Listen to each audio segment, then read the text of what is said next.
ring, ring ring. Hai, terima kasih sudah mampir dan mengklik channel ini. Selamat pagi, siang, sore, dan malam, di mana saja channel ini sedang didengar dan ditonton ya. Hai. Halo sahabat-sahabat kecilku yang kukasihi, gimana kabarnya kalian semua? Semoga baik-baik semuanya ya. Sebentar sebelum dilanjutkan, jangan lupa tekan tombol jempolnya di like, terus di komen ya. Terus jangan lupa juga di share biar kita bisa pintar bareng-bareng dengan siapa aja ya. Terus di subscribe juga, tombol loncengnya ditekan juga ya, jangan lupa.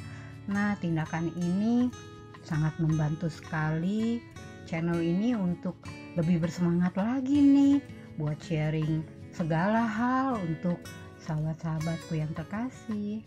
Ya, jangan lupa ya. Kalau bisa sih setiap tayangannya di like semua.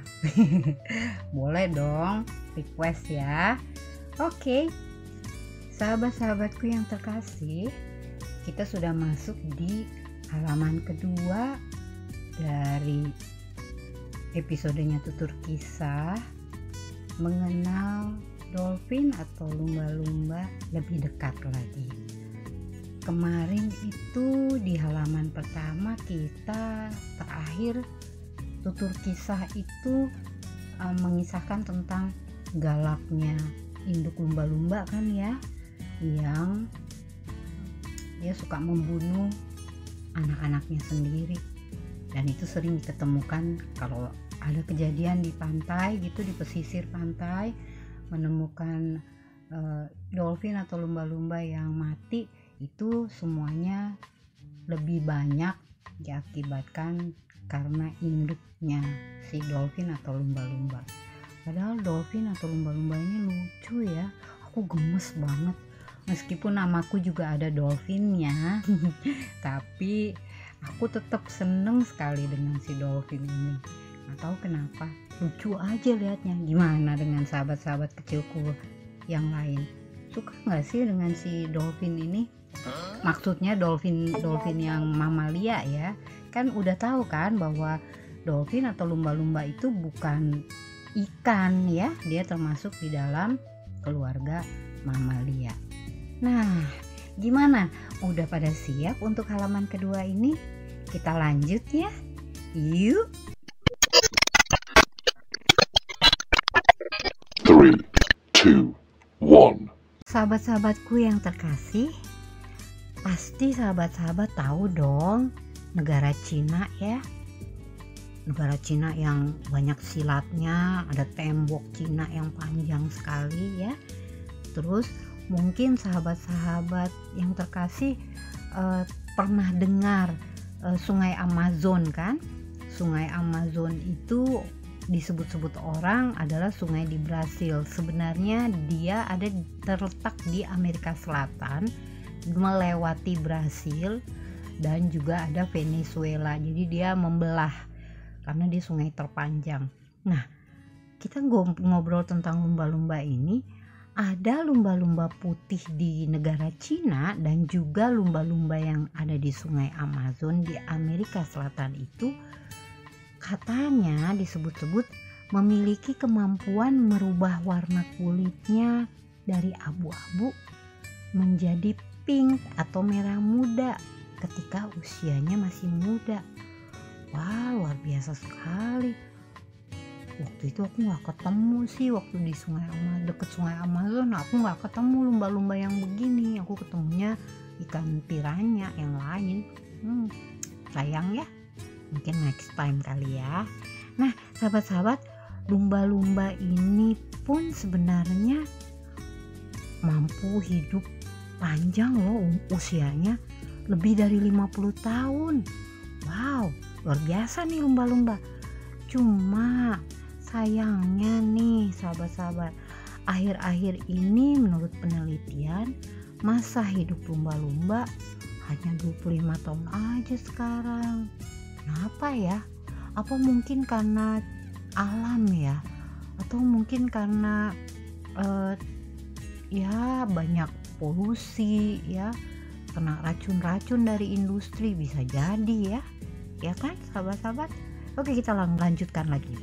Sahabat-sahabat yang terkasih, dari serangkaian penelitian yang dilakukan di fasilitas konservasi di 8 negara berbeda, negara-negaranya itu seperti Meksiko, di Perancis, di Amerika Serikat, Kurakau, Belanda, Swedia, Bahama, Kepulauan Cayman, didapati 5 ciri kepribadian dan sifat psikologis yang dipunyai manusia, yang juga dipunyai atau dimiliki oleh hewan primata dan lumba-lumba ini. 5 ciri tersebut seperti yang pertama, keterbukaan, yang kedua, kesadaran, yang ketiga, ekstraversi. Apa itu ekstraversi? Ekstraversi adalah sikap atau tipe seseorang yang lebih mengarahkan akan alam luar atau fenomena sosial daripada terhadap dirinya, atau bisa dibilang bahasa ilmiahnya ekstrovert. Jadi dia lebih senang mencintai alam luar dari dirinya, dia senang sama lingkungan gitu. Itu yang namanya ekstraversi. Terus hal keempat yang dipunyai lumba-lumba adalah keramahan. Dan hal yang kelima adalah neurotisme. Apalagi nih neurotisme atau neurotisme itu adalah artinya mempengaruhi diri sendiri atau pengendalian akan diri sendiri. Jadi itu kelima ciri yang sama antara manusia dengan yang juga dimiliki lumba-lumba, atau yang dimiliki lumba-lumba yang juga ternyata kepunyaannya manusia. Balik-balik nih ya sahabat-sahabat. Maafkan. Maafkan lah ya. Oke, IQ dan kecerdasannya lumba-lumba juga beberapa kera, beruk, monkey, monyet gitu ya. Itu kisarannya 40 sampai 50 lebih tinggi dari jutaan manusia yang rata-rata IQ-nya itu 190 sampai 109, atau ada juga yang 110 sampai 119. Itu IQ.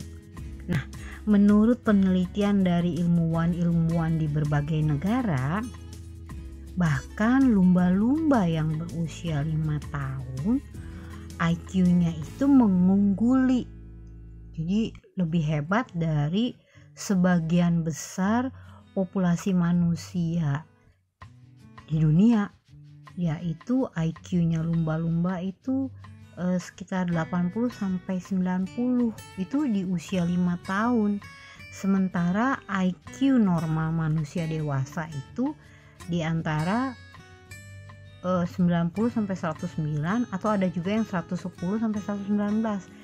Si lumba-lumba ini padahal baru berusia 5 tahun, sementara itu ukuran IQ-nya manusia dewasa.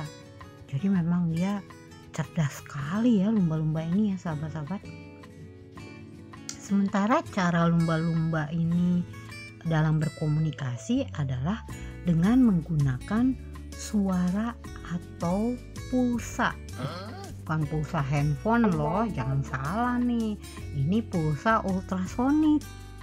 Bahkan lumba-lumba dapat mengenal dan mengingat sesuatu atau manusia dan hal-hal lainnya. Lubang-lubang hidung botol yang sering kita lihat di mana aja, kalau kita pergi ke tempat permainan yang ada lumba-lumba, itu biasanya yang dipakai untuk sirkus, untuk pertunjukan laut itu biasanya yang dipakai lumba-lumba botol ya, karena dia memang cerdas dan keramahannya memang luar biasa. Nah, mereka ini, si lumba-lumba botol ini malahan memiliki memori sosial terpanjang dari semua spesies. Luar biasa loh ini. Kata sebuah fakta menunjukkan lumba-lumba itu mampu untuk memahami 60 kata. Terus mereka, si lumba-lumba, mampu merangkai 2000 kalimat. Ih, luar biasa banget lumba-lumba, lucu ya. Gemes deh. Selain itu, lumba-lumba juga jauh lebih canggih dibanding manusia dalam hal tertentu. Biar gimana, walaupun lumba-lumba canggih, tetap manusia itu lebih canggih karena manusia diciptakan sangat istimewa. Ingat itu ya sahabat-sahabat. Walaupun disebutkan bahwa dalam beberapa hal tertentu si lumba-lumba ini lebih canggih dibanding manusia, tapi tetap dia adalah hewan. Sementara itu cara berkomunikasi mamalia laut ini biasanya melalui siulan dan juga melalui suara dari benda-benda lainnya yang punya resonansi yang seharmoni sesuai dengan apa yang dimengerti lumba-lumba. Nah, mungkin karena otak si lumba-lumba ini lebih berat 2 kg dari otak manusia kali ya. Makanya si lumba-lumba ini diyakini memiliki tingkat kecerdasan yang tinggi. Tapi kalau menurut aku nih, hewan apa aja sih kalau dilatih pasti akan pinter sih. Soalnya aku punya pengalaman nih sahabat-sahabat. Aku melatih kucingku, aku melatih anjingku, aku melatih burung kakak tua waktu itu. Bahkan sampai saat ini nih, detik ini, aku sering bercakap-cakap dengan ada kucing yang selalu aku temui di jalanan. Itu mereka karena mungkin selalu terbiasa melihat aku karena aku memanggil mereka gitu ya. Mereka mengerti, mereka tahu dan mereka mengenal. Jadi sebenarnya bukan hanya lumba-lumba aja sih yang kalau dilatih dia bisa pintar, tapi memang lumba-lumba ini jauh lebih pintar dari hewan-hewan yang lain, termasuk juga beruk atau kera atau monyet atau orang utan lah ya yang disebut itu, atau yang gede yang di film-film dibilang si Raja Kong, si King Kong, itu juga sama pintarnya. Tapi kan ada hewan-hewan lain yang juga pintar ya. Anjing laut juga kalau dilatih kan pasti sahabat-sahabat pernah lihat ya, anjing laut pintar. Burung kakak tua memang kita tahu kalau dilatih benar dia pintar. Tapi aku pernah lihat loh ayam main piano. Nanti ya aku cari ya videonya, aku nanti kasih lihat deh sama sahabat-sahabat. Karena waktu itu dia ikutan lomba dan semua orang terkagum-kagum. Ayam tersebut, ayam betina main piano. Ayam tersebut diajarin memang, dan mereka punya band.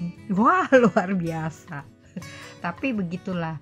Jadi hewan-hewan juga sebenarnya bisa dilatih dan bisa melakukan hal-hal yang seperti manusia lakukan walaupun tidak sempurna. Karena biar bagaimana hewan itu hanya punya insting, dia tidak punya perasaan.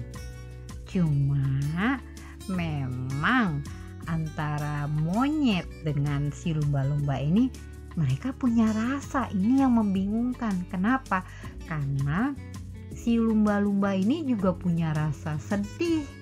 Dia bisa sedih loh. Dia punya rasa cemburu. Dia bisa cemburu. Cemburu atau sedih itu kan bukan insting, itu rasa. Jadi ini agak butuh pemikiran lagi, tapi kayaknya aku nggak akan cerita di sini deh ya sahabat-sahabat. Terlalu ribet, ya nggak? Kita ngobrol aja tentang si lumba-lumba ya. Si lumba-lumba ini karena kecerdasannya itu kan kita tahu ya, anjing itu udah dipakai di mana-mana. Polisi juga banyak memakai anjing untuk melacak kayak bom, melacak orang hilang, melacak narkoba, melacak ranjau. Ternyata lumba-lumba juga kalau dilatih sama angkatan laut, kalau di Indonesia kan namanya Tentara Nasional Indonesia Angkatan Laut TNI AL. Nah kalau di luar negeri nggak mungkin dong namanya TNI AL. Kalau di Singapura kan TNS sebenarnya, Tentara Nasional Singapura Angkatan Laut. Nah itu kalau Angkatan Laut melatih, ada lumba-lumba yang mampu melacak ranjau air.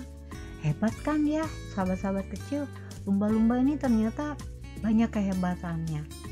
Dan ini sebagai tambahan ya sahabat-sahabat kecil, aku tahu sekali loh lumba-lumba dari kepala moncongnya, dari ujungnya sampai ke ekornya, semuanya sampai ke dalam tubuhnya, semuanya sangat berguna untuk manusia loh. Minyaknya juga berguna. Kalau sahabat-sahabat kecil pernah dengar ada satu produk dia mampu untuk mengobati karena dia suplemen, itu diambil dari minyak ikan lumba-lumba. Ada itu. Ada juga sih yang dari minyak ikan hiu yang berenang dari kedalaman yang luar biasa. Itu juga ada. Tapi kita kan lagi membicarakan lumba-lumba.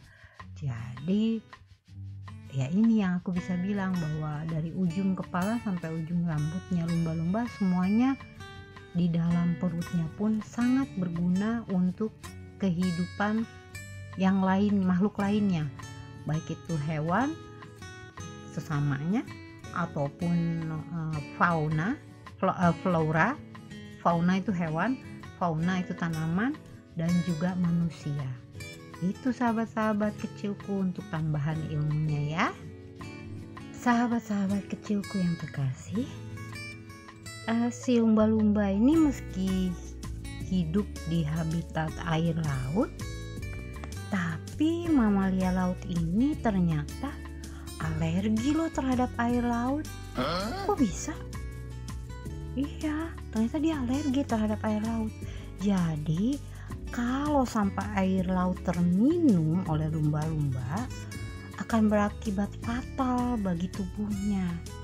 Makanya kebutuhan cairan lumba-lumba diperoleh dari makanan yang mereka konsumsi. Gitu sahabat-sahabat. Terus ada lagi nih yang lucu nih. Dia si lumba-lumba, dolphin atau paus itu kan sebenarnya hidup, bermain, bergaulnya lebih banyak di air ya. Tapi tahu nggak sahabat-sahabat, seekor lumba-lumba itu ternyata nggak bisa tidur nyenyak loh di bawah air. Gitu ya. Kok nggak bisa? Kan dia selalu di air ya. Kalau ikan lain atau makhluk air lain kan tidurnya kan di air ya, bukan di kasur kayak kita ya, nggak. Tapi kalau lumba-lumba nggak bisa dia tertidur di air. Kalau dia tertidur dia bisa tenggelam. Tapi bukan mereka nggak tenggelam terus mati lemas kayak kita manusia, enggak. Mereka bisa lemas karena kekurangan oksigen. Kan aku udah cerita tadi bahwa lumba-lumba itu bernafas dengan paru-paru kan.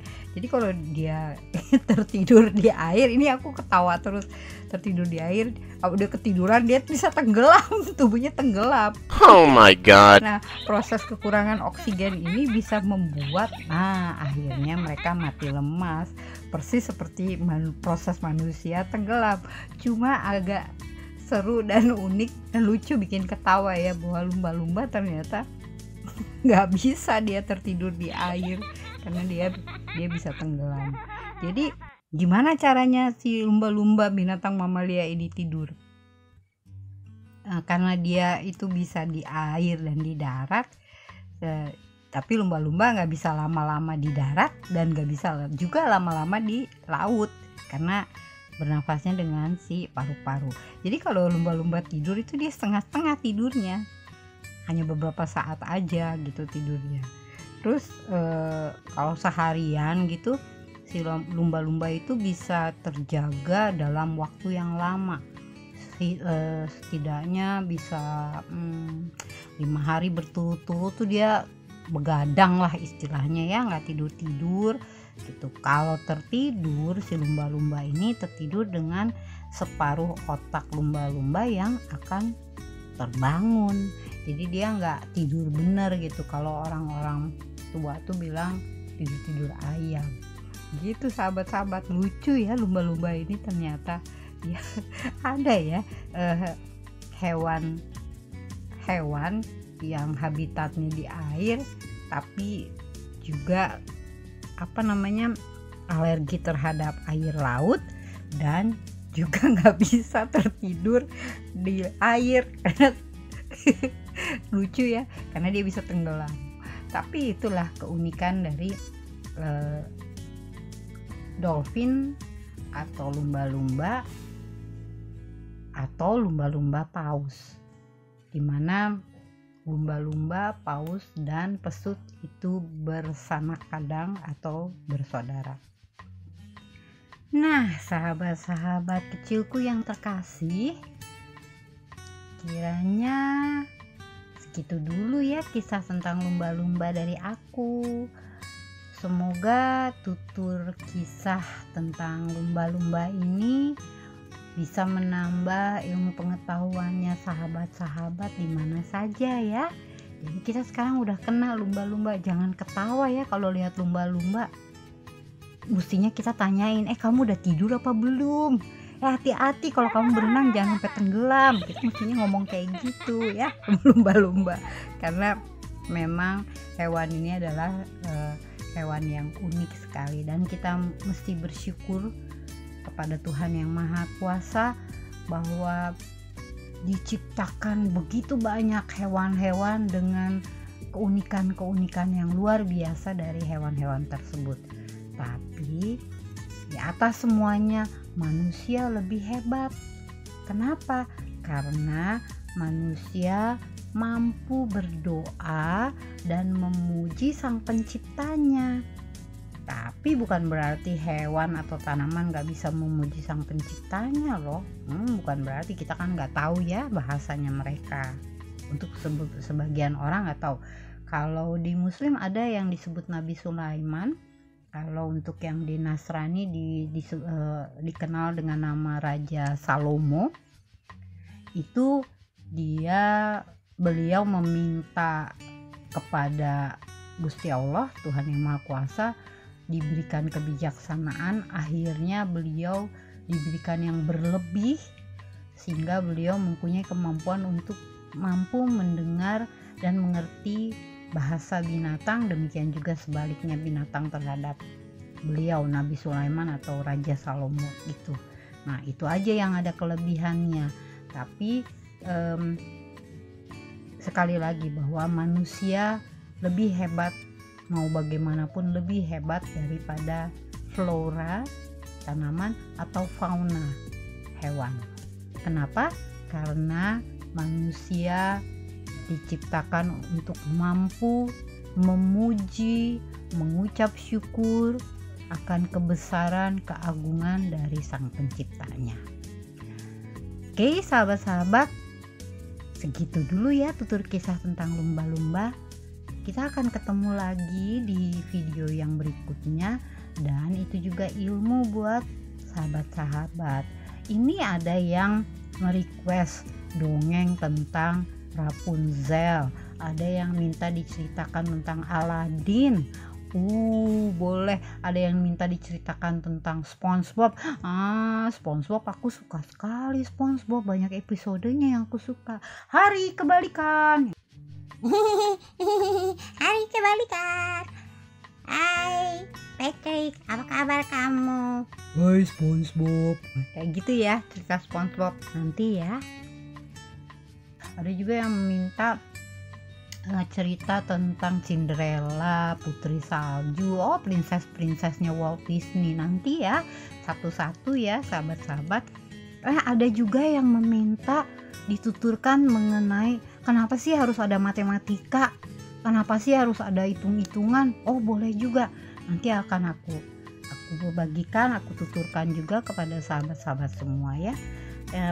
Jangan lupa untuk like, men-share juga channel ini, subscribe, bagikan ya kisah-kisah dari channel ini, tuturan-tuturan kisah dari channel ini kepada teman-teman yang lainnya supaya kita pinternya sama-sama, oke?